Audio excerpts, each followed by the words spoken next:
Bonjour, bonjour. Ça fait un petit moment que je ne suis pas venue en live. Alors, en attendant de voir si quelqu'un me rejoint aujourd'hui, je vais poser le sujet. Donc, comme vous avez pu voir dans le titre, j'ai marqué vous, les parents parfaits.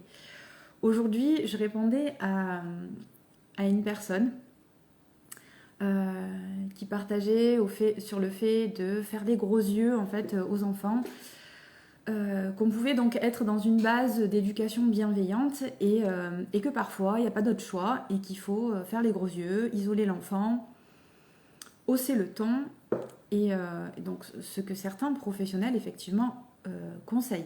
Bonjour Marika, bienvenue. Dis-moi si tu m'entends bien et présente-toi aussi peut-être si tu as déjà été en live, je ne pense pas, si tu me connais ou pas. Voilà, dis-moi un petit peu si tu as des enfants. Donc là, je parlais du fait de conseiller aux parents, en fait, d'être dans la fermeté. Et donc, pour être dans cette fermeté-là, de conseiller d'être, voilà, de hausser le ton, faire les gros yeux à l'enfant. Donc, quelque part, qui est conseillé d'intimider l'enfant. Eh bien, moi, je ne suis pas d'accord. Et donc, c'est ce que je partageais à cette personne. Je disais déjà être dans l'intimidation, hausser le ton, faire les gros yeux. Là, on est déjà dans une recherche de domination. Donc, de prise de pouvoir. Déjà, c'est plutôt contre-productif puisque les petits-enfants, comme tout être humain, a un besoin qui est très important, c'est celui de souveraineté. C'est d'avoir le pouvoir sur sa propre vie, sur ses voilà, sur qui il est, sur ce qu'il a à faire, etc. Donc plus on va être dans la domination, plus on va avoir cet esprit un peu de rébellion. Sauf que là, il va se passer très souvent deux choses. Soit à force d'être dans ce rapport de force, il va y avoir régulièrement des conflits déjà, d'une part, et en plus, donc soit cette réponse-là, qu'est-ce qu'elle va donner? Soit l'enfant va être très rebelle et on va l'étiqueter comme ça d'un enfant rebelle, difficile, insupportable, exécrable, etc. Soit on va avoir un enfant pour qui ça va très bien fonctionner et qui va être docile, qui va être un enfant finalement soumis. Et quand il sera plus grand, qu'est-ce que ça va donner? Bah, il aura du mal à s'exprimer. Dès qu'il y aura quelqu'un qui représente l'autorité, un patron, un enseignant même pour les plus grands, enfin n'importe qui en fait qui aura figure d'autorité, l'enfant va se soumettre. La femme, par exemple, pourra se soumettre au mari si elle sent pour elle, si c'est correspondant à une autorité, elle va devoir se soumettre. Peu importe, en fait, une personne qui d'un coup se met à crier, à vouloir prendre le dessus en parlant plus fort, il y a beaucoup d'adultes comme ça, hein, puisqu'ils n'ont pas appris à vivre leurs émotions autrement que par la violence, donc notamment la colère, de la de l'exprimer par de la violence, de la domination et de vouloir du coup prendre le dessus sur l'autre, ben, la personne va être habituée, c'est son fonctionnement, à être du coup soumise et dire ok, de rien dire. Et parce que l'autre va se mettre, voilà, va prendre le dessus. Donc, en fait, on voit déjà que c'est contre-productif. Et donc, à cette personne, je disais que venant d'une professionnelle ou d'un professionnel qui est là pour accompagner les personnes, moi, de la manière dont je le perçois, c'est qu'on est là pour accompagner les personnes à trouver des ressources. Et quand on peut tous se sentir démunis. Alors je vais juste vous dire ce qu'elle a répondu quand je disais que justement c'était déjà pas de la bienveillance que de vouloir être dans la domination, c'est pas respectueux. Et en plus, donc comme je viens de le dire, ça n'est pas forcément le plus efficace, ou en tout cas selon ce qu'on veut transmettre à nos enfants et comment on veut qu'ils grandissent confiants, avec de l'estime pour eux-mêmes, du respect envers eux-mêmes, mais aussi qu'ils sachent poser leurs limites pour que les autres ne viennent pas empiéter sur et donc leur manquer de respect. Mais si on a envie de leur transmettre ça, on ne peut pas être dans cet esprit de domination. Et donc c'est ce que je disais à cette personne, et cette personne qui m'a répondu, vous êtes une personne parfaite. Et ça me fait sourire parce qu'en fait tout de suite elle parle pas de moi, elle parle de sa propre blessure, de ce que je viens réveiller quand je dis ça, que je dis qu'il y a d'autres façons et que c'est pas forcément aux yeux de ce qu'on sait aujourd'hui sur le développement de l'enfant, que c'est pas forcément ce qui est le plus efficace et le plus adapté. Et là, donc, on nous balance tout de suite, oui, mais vous êtes parfait, vos enfants sont parfaits. Pas du tout. Mon quotidien parfois est compliqué. Je vis mes émotions. Ma fille a des émotions. Parfois, elle les exprime très fortement. Parfois, elle a des crises de rage. C'est rare parce que je l'accompagne, je fais du mieux. Mais moi, je vis mes émotions aussi. Je suis souvent dans un inconfort. Et ma fille vit aussi ses inconforts. Sauf que je sais traverser ça. Je sais que c'est naturel et que ça va passer et je sais ne pas entrer dans ce conflit, ou du moins je l'essaye. Donc je ne suis pas parfaite, je fais des erreurs. Et même s'il m'est arrivé justement, parce que ça arrive à tout le monde, quand on a été conditionné, quand on a été accompagné, nous enfants, d'une certaine manière, avec cet esprit de domination, que l'adulte doit avoir l'autorité, il y a des choses qui viennent se réveiller, ça vient à nous réveiller, et donc forcément qu'on va réagir parfois.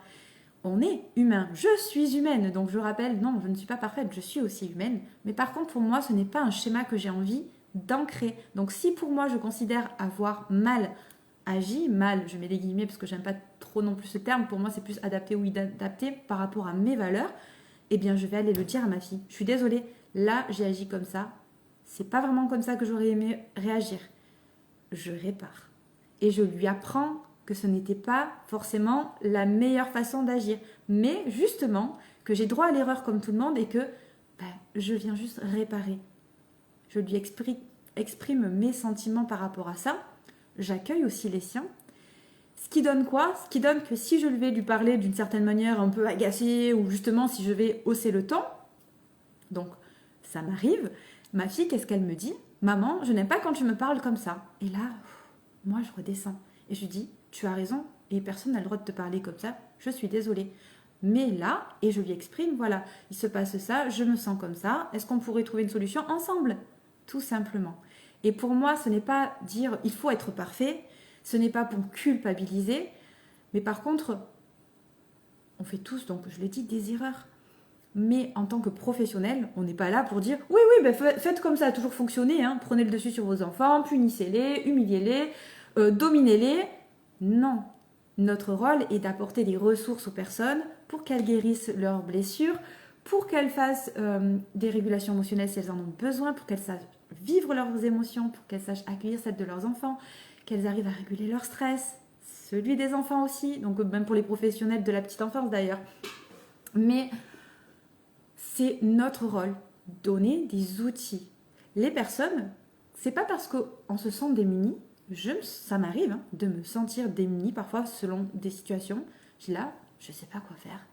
Et j'ai du mal à trouver les ressources, la bonne réponse, mais c'est ok. Et justement, c'est ça la différence, c'est que j'en ai conscience et que je ne culpabilise pas pour ça et que je ne me dis pas que c'est l'éducation positive qui en est responsable ou que ma fille elle est insupportable. Non, je sais reconnaître que c'est moi à ce moment-là qui manque de ressources et c'est moi à ce moment-là qui me sens démunie. Et je dis bien qui me sent démunie parce que je ne le suis pas forcément. Mais pour autant, ce n'est pas parce qu'on se sent démuni ou qu'on n'a pas les ressources à ce moment-là, et ça peut être donc des ressources matérielles, ça peut être des ressources émotionnelles, ça peut être des ressources aussi en termes d'énergie, parce que parfois on est trop fatigué. Ce n'est pas parce qu'on en manque à un moment donné que la réponse est forcément dans la violence, dans la domination. Pas du tout.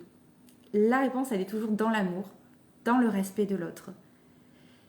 Et c'était juste ça qui était important pour moi. Donc non, c'est pas juste parce qu'on dit que idéalement, il faudrait répondre ou agir de telle manière qu'on dit que nous, on est parfait, qu'on le fait tout le temps, ou qu'on a la réponse à tout. Pas du tout. C'est juste qu'on sait reconnaître quand on est en difficulté, on sait demander de l'aide, on sait aller puiser dans nos ressources, les mobiliser. En tout cas, moi, c'est comme ça que je travaille, c'est comme ça que j'accompagne les parents, c'est aller chercher en eux les ressources et ne pas attendre que quelqu'un vienne solutionner ou que l'enfant par magie devienne parfait. Personne n'est parfait. Et je vous assure que ma fille, je dois parfois lui répéter plusieurs fois pour qu'elle comprenne quelque chose. Un enfant reste un enfant. Peu importe la manière dont on va l'accompagner, ça reste un enfant avec ses élans d'enfant, ses émotions d'enfant. Par contre, ce que ça va changer, c'est la manière dont il va se développer et dont il va être en capacité d'intégrer les choses qu'on lui apprend. Parce que l'apprentissage, encore une fois, c'est par l'expérimentation, la répétition et par l'imitation. Donc si on demande quelque chose à un enfant, on doit être en capacité de le faire nous-mêmes. Les beaux discours, ça ne sert à rien si nous-mêmes, nous ne sommes pas en capacité de le faire.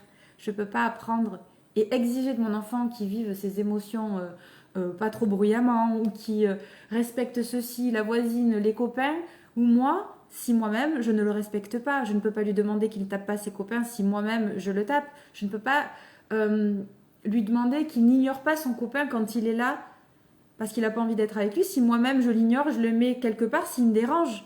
Parce que comment je lui enseigne quelque chose alors que je le fais moi-même. Donc voilà, je voulais juste vous partager ça aujourd'hui. Je vois que Marika, j'ai 2 enfants, 5 et 3 ans. Ok, super. Et comment ça se passe alors justement? Est-ce que tu peux me dire par rapport à ce que j'ai partagé, est-ce que le titre, c'est le titre qui t'a amené ici aujourd'hui? Dis-moi un petit peu si tu as des questions. Profite puisque je suis là.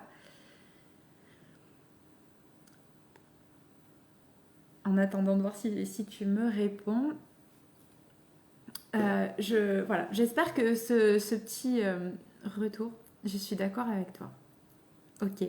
Donc sur ce que j'ai partagé, le fait que effectivement on est, il y a quelque chose en fait qui est difficile, c'est que accepter que nous sentons démunis, que nous manquons à un moment d'outils ou de tout simplement parfois ça vient réveiller des choses qui sont trop difficiles à l'intérieur de nous.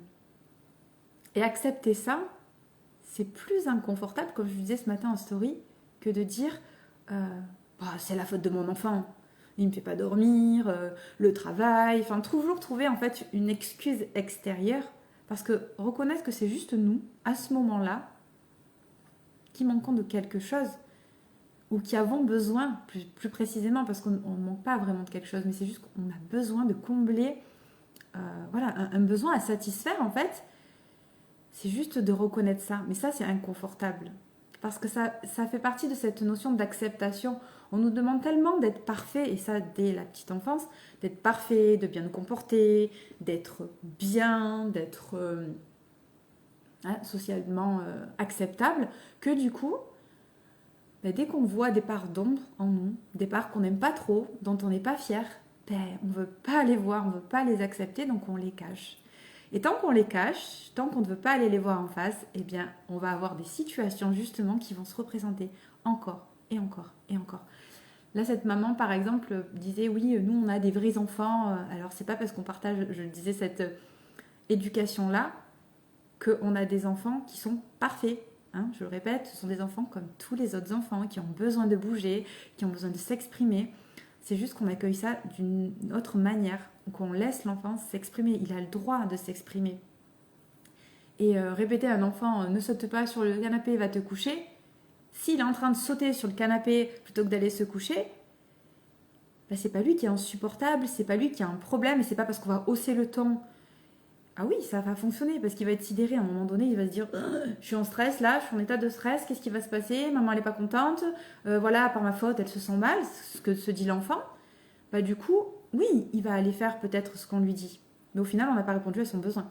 Tandis que si on se dit bon, ok, là, s'il est en train de sauter sur le canapé, c'est que peut-être il a un autre besoin que d'aller se coucher à ce moment-là. Ou alors peut-être qu'il a dépassé un seuil de fatigue qui fait qu'il est survolté. Mais dans tous les cas, il a un besoin à combler. Et c'est pas par la violence, la domination, qu'on va y répondre à ce besoin-là. Et c'est très dommage. Parce que chercher à répondre à ce besoin-là, ça va enseigner quelque chose à l'enfant qui est juste incroyable pour sa vie. Il apprend comment... Alors au début, il a besoin de nous, puisqu'ils sont dépendants de leurs parents, les enfants, pour répondre à leurs besoins. Mais petit à petit, on leur enseigne des stratégies. Parfois, leur besoin, il ne peut pas être comblé comme lui l'aimerait sur le moment. Parce que c'est pas possible. Par exemple, si c'est 22h et qu'il a envie d'aller faire du vélo, il y a un besoin derrière. Lui, c'était son envie, c'était de faire du vélo pour combler ce besoin-là. Mais on peut lui enseigner des stratégies pour combler ce besoin-là, de manière à ce que ça s'adapte plutôt à notre vie de famille. Mais ça, c'est quelque chose qu'on va lui apprendre. Et donc, si plutôt que de tout le temps être là en mode ah non, là je suis pas d'accord, tu vas dans ta chambre, tu vas réfléchir à ce que tu as fait tout seul, chose qu'il ne peut pas faire en plus puisqu'il n'est pas en capacité de le faire. Hein, et puis surtout si c'est pas en lien direct, ce qu'on lui fait, ça n'a aucun rapport. Le fait qu'il saute sur un canapé et qu'on l'enferme dans sa chambre en disant va réfléchir à ce que tu as fait, ça n'a pas de lien direct. Par contre, lui expliquer que le canapé peut être abîmé, là, ça a un peu plus un lien direct. Donc, lui demander aussi clairement ce qu'on veut. Bref, voilà, je voulais vraiment vous partager ça. malheureusement, on entend beaucoup autour de nous qu'il faut punir et sévir. Oui, parce que les personnes n'ont pas forcément d'autres ressources. Et donc, c'est ce que je disais vraiment, c'est cette histoire de ressources et de se sentir démunis. Comme les autres, ils ne savent pas forcément faire autrement. Parfois, c'est juste par manque de connaissances, parfois c'est manque d'outils, parfois c'est toutes les croyances aussi dans lesquelles on a grandi et qui nous conditionnent aujourd'hui, qui font qu'on pense ne pas avoir d'autres solutions que celle-là. Et pourtant, si c'était le cas, moi honnêtement, quand j'entends qu'on me dit oui, mais regarde les enfants aujourd'hui, les gens ne sont pas respectueux, je ne pense pas que c'est en essayant de dominer, de punir, d'être très sévère avec un enfant qu'on lui apprend à respecter les autres. Parce que l'éducation qu'on voit aujourd'hui, les adultes d'aujourd'hui, ce ne sont pas des enfants qui ont été accompagnés dans le respect. Et encore une fois, j'en avais parlé dans un réel, il me semble, être respecté et être craint, ce sont deux choses très différentes. Et un adulte qui craint les autres, ce n'est pas... On a l'impression, peut-être d'un point de vue extérieur, ce qui convient très bien à notre société, que la personne va respecter. Mais parfois, c'est simplement parce qu'elle craint. Elle est craintive, mais pas forcément parce qu'elle est respectueuse. Parce que s'il n'y avait pas de conséquences à ce qu'elle peut faire, elle ne respecterait peut-être pas ces règles-là, ou elle ne respecterait pas la personne qu'elle en face. Elle le fait juste parce qu'elle sait que sinon elle risque quelque chose. Et c'est là où c'est très dommage, parce que le but c'est de comprendre pourquoi on fait les choses et les raisons qu'on a derrière de les faire. Alors oui, quand on est démuni, merci Marika, quand on se sent démuni, et bien du coup, notre réponse c'est quoi? C'est les automatismes.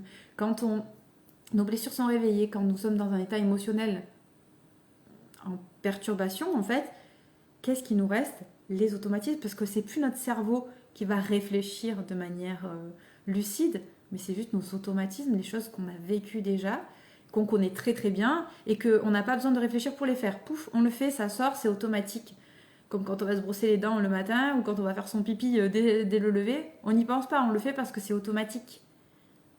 Et bien là, c'est pareil, on est en état de stress, de toute manière, c'est pas nous qui avons les rênes à ce moment-là. C'est pour ça que c'est hyper important d'apprendre à réguler nos émotions, à réguler aussi notre état de stress, et à le faire régulièrement et le faire avec nos enfants pour aussi éviter. Et c'est là où on va avoir peut-être moins de crises avec les enfants, c'est parce qu'on les amène à libérer leur tension, leur stress régulièrement. On évite les situations qui vont les stresser plutôt que d'être dans cette domination, dans cette confrontation, dans ces conflits en permanence. Parce que c'est juste ça. Et en plus, quand on va punir ou être sévère, c'est l'escalade. Parce que quand ils sont tout petits, il suffit de se froncer un peu les sourcils, de hausser un peu la voix. Mais plus ils grandissent, plus on doit alors augmenter le côté de serrer un peu les vis. Et donc ça devient de pire en pire. Sauf si, effectivement, ça a été très efficace dans ce sens et que l'enfant est vraiment très soumis. Il est docile, et alors là, c'est bon, nickel. Et on dit, mais les punitions, ça marche, hein. Oui, ça marche, mais à quel prix pour ton enfant? À quel prix pour son développement et sa confiance? À quel prix? Voilà, je vous souhaite, écoutez, si j'ai pas d'autres messages, merci Marika d'avoir été là. On peut poursuivre si tu veux en message privé et je vous dis à très bientôt. N'hésitez pas à me laisser des messages, des questions auxquelles je peux répondre et que je peux aborder aussi en live, en réel, en post, peu importe, mais au moins comme ça je peux y répondre. C'est toujours intéressant d'interagir avec vous et de répondre à vos questionnements. Je vous souhaite une très belle journée et à très vite.